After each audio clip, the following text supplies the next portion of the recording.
Today in Reading Club, we did a word chain, which is when you say a word and then you say another word and it only has one sound that has changed, and the kiddos have to determine which sound changed. So we started with got, g-a-t.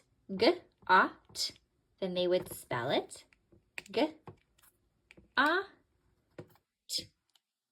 And then I would say, okay, your new word is dot. And they'd have to figure out which sound I changed.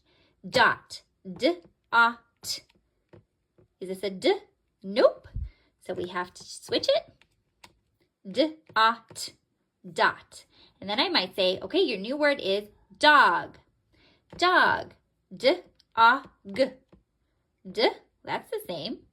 A, that's the same. G, that's not a g. I changed that sound. So you're just changing one sound to get a new word.